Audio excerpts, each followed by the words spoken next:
meu caro aluno. Seja bem-vindo a mais uma aula do Se Liga na Educação, a mais uma aula de Filosofia, Ciências Humanas e Sociais. Eu sou o professor Wendermir e nós iremos continuar o nosso trajeto construindo o nosso quebra-cabeças para a descoberta da verdade, para a descoberta da realização com a filosofia. E em especial para você, meu caro aluno, que está juntando as peças do quebra-cabeça para se preparar para o Enem. Vamos aprofundar neste período, buscando aprimorar o nosso senso crítico, não só para a interpretação das questões do Enem, mas também para o desenvolvimento das nossas escolhas na vida e também preparação para a nossa graduação. Afinal de contas, no curso de graduação, meu caro aluno, você é que vai ser o seu orientador e você é que vai buscar este conhecimento diferente daquilo que existe no ensino médio, porque você vai estar se formando como um novo profissional de nível superior. Então, nós vamos, nesse período, até o Enem, aprimorar cada vez mais o nosso senso crítico. E hoje, de maneira muito especial, nós vamos trabalhar a teoria do conhecimento na Idade Média.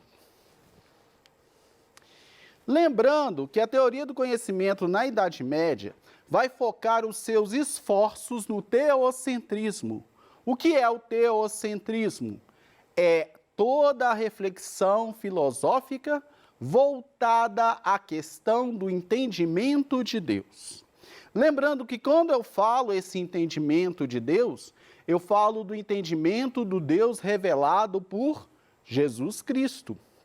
Então, se a gente for remontar a história humana, formos remontar a história da filosofia, nós vamos perceber que o homem sempre vai estar com os olhos voltados para o céu, com os olhos voltados para a dimensão do mistério, e ele vai procurar, a partir da razão, entender o que é este mistério. Então, nós vimos lá na antiguidade, lá com os gregos, né, o politeísmo, os muitos deuses, que vão acabar caindo, porque esses deuses vão ter atitudes humanas, e aí a gente vê a história de Zeus, a gente vê a história de Cronos, de Urano, e aí a gente percebe que a atitude dos deuses é uma atitude humana. Então, os filósofos vão começar a refletir sobre como entender este mistério, como entender a organização, a ordem, o cosmos, para poder desvendar o grande problema da vida.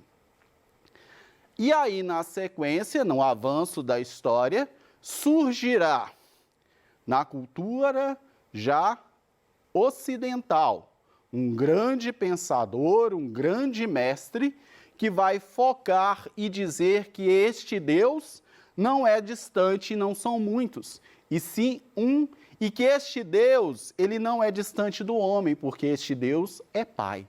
Então, através da revelação de Jesus, Cristo, sendo que Cristo significa Messias, aquele que é o escolhido, então este Cristo, este Messias, vai trazer a dimensão de Deus, daquele Deus que era um Deus guerreiro, o Senhor das batalhas, o Senhor das guerras, e por aí vai trazer para uma dimensão amorosa de um Deus que é Pai. E aí na história nós vamos saber, nós vamos perceber como que isso vai transformar a sociedade, como isso vai transformar o pensamento do homem ocidental. Temos a conversão de Constantino nesse período, e nessa conversão todo o império vai se adequar, vai abraçar a fé cristã, e a partir daí vão surgir os pensamentos desta era, os pensamentos deste período. Lembrando que tudo aquilo que foge à fé cristã se torna herético. Heresia é uma verdade que eu não posso comprovar dentro da fé, dentro da doutrina. Então seria, depois de uma transformação tão bela da mentalidade humana, seria um defeito, porque esta teoria tão bela se torna uma ideologia. E quando se torna ideologia, quando se torna universal, o caráter de resgate, de liberdade, acaba desaparecendo. Então, nós vamos entender isso um pouquinho melhor ao longo da nossa aula. Vamos lá, aluno? Lá na tela. A primeira filosofia que nós vamos ter é a filosofia dos padres da igreja, a patrística. Então, no esforço de converter os pagãos, combater as heresias e justificar a fé, desenvolve a apologética, elaborando textos de defesa do cristianismo. Começa aí uma longa aliança entre fé e razão, que se estende por toda a Idade Média e em que a razão é considerada auxiliar da fé e a ela subordinada. Então, nós vamos imaginar o seguinte: eu não vou acreditar só porque me disseram, eu vou acreditar porque eu entendo porque eu acredito. O meu pensamento, a minha razão compreende porque eu acredito. Só que neste primeiro momento, eu vou estar totalmente focado à fé cristã. Então, tudo aquilo que foge a essa realidade, que sai desta caixa, é considerado uma heresia. Então, nesse primeiro momento, os padres da igreja, lá na Idade Média, eles vão desenvolver um pensamento para a conversão dos pagãos, para que as pessoas mudem suas atitudes para abraçarem a fé em Cristo. Vamos continuar? Então, o período é a decadência do Império Romano no século II ao século VII depois de Cristo, período de expansão do cristianismo. Lembrando que este período foi um período muito conturbado, e aí nós lembramos da perseguição dos cristãos, lembramos da morte dos cristãos no Coliseu, e antes de tudo, nós lembramos da história da crucificação de Cristo, que é feita pelo Império Romano, né, apesar de ter sido incitado, né, pelos mestres doutores da lei, mas quem tinha o poder de condenar era o Império Romano, e aí aparece Pôncio Pilatos, como todos nós já conhecemos a história. E aí o que nós vamos ter aqui, meu caro aluno? Nós vamos ter aqui um período de muitas transformações. Nós vamos ter um período conturbado, um período de resistência, onde os cristãos abraçaram tanto a ideia, abraçaram tanto a filosofia de Cristo, que eles vão se reunir não se importando em ser mortos, não importando com a perseguição. E aí vocês, né, você, meu caro aluno, conhece inúmeras histórias de inúmeros mártires da fé cristã. E aí, com o tempo, o império vai ser tomado pelo cristianismo e não resta outra atitude para o imperador a não ser converter o império a esta ideia que já tomava conta dele. E aí nós vamos ter esta organização, nós vamos ter este novo pensamento, e a patrística vai vir aí justamente para organizar como vai se proceder a fé. Então, na patrística, nós temos dois grandes nomes importantes. Um deles é Santo Agostinho e o outro São Tomás de Aquino. Então, vamos à patrística de Santo Agostinho. Lá na tela. Patrística e Santo Agostinho.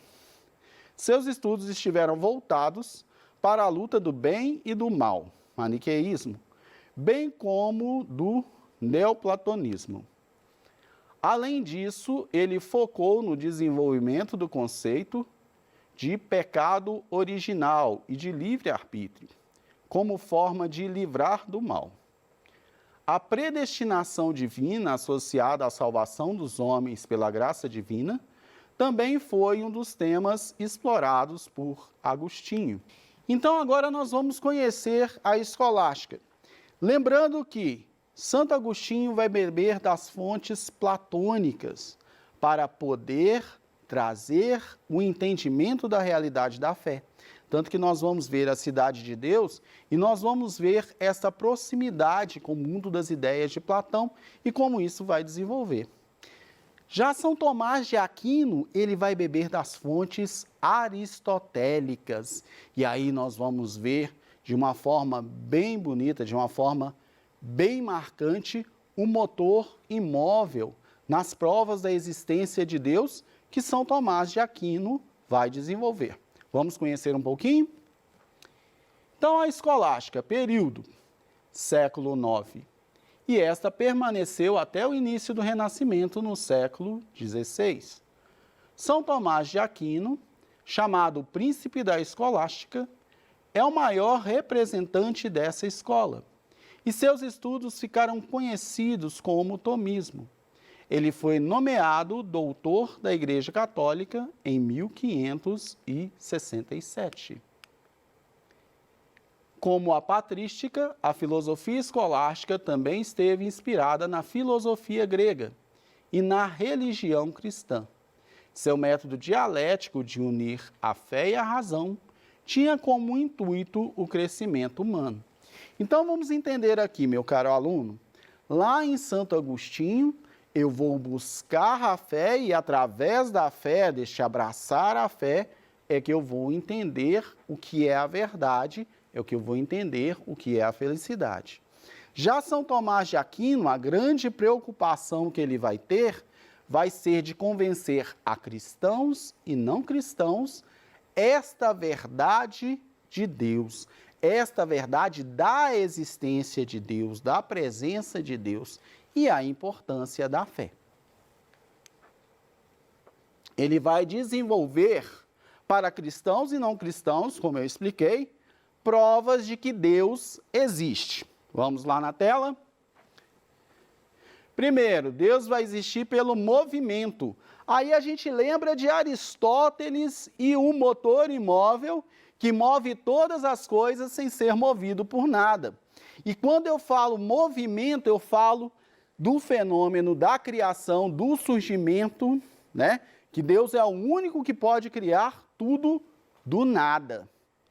Então, este motor imóvel que move todas as coisas, que cria todas as coisas, que transforma todas as coisas, sem ser atingido, sem ser mudado, sem ser alterado, sem ser criado. E o fantástico aqui, e aí você, né, vai pegar lá o Antigo Testamento, a história, né, de Moisés, né, a história dos hebreus e por aí vai. E aí você vai ver que Deus, quando ele se manifesta, ele diz, eu sou aquele que é. Então, quando ele diz, eu sou aquele que é, indica essa infinitude. Deus é infinito, Deus é absoluto. Aquele que é e sempre será. Ele não foi, né, e não vai acabar. Ele é. E aí vem essa ideia de movimento que São Tomás de Aquino vai desenvolver. Depois, pela causa eficiente, pelo possível e pelo necessário, pelos graus da perfeição, pelo governo do mundo, pela ontologia, lembrando que ontologia é estudo do ser, pela contingente dos entes. Ou seja, eu vou, através das provas físicas, das provas materiais, da experiência, provar a onisciência, a onipresença e a onipotência de Deus sobre todas as coisas. Esse é o objetivo de São Tomás de Aquino. Então, meu caro aluno, para a gente finalizar nossa aula de hoje, vamos à reflexão. 3 coisas são necessárias para a salvação do homem: saber o que deve crer, o que deve querer, o que deve fazer. Crer em Deus Pai, querer a vida eterna em Jesus Cristo e fazer o bem. Então, através de uma boa vida, através da disciplina, é que nós vamos encontrar a nossa realização, encontrar a nossa felicidade. Então, meu caro aluno, agradeço você pela participação da aula e lembre-se, o Enem está chegando, não deixe para a última hora. E até a próxima aula.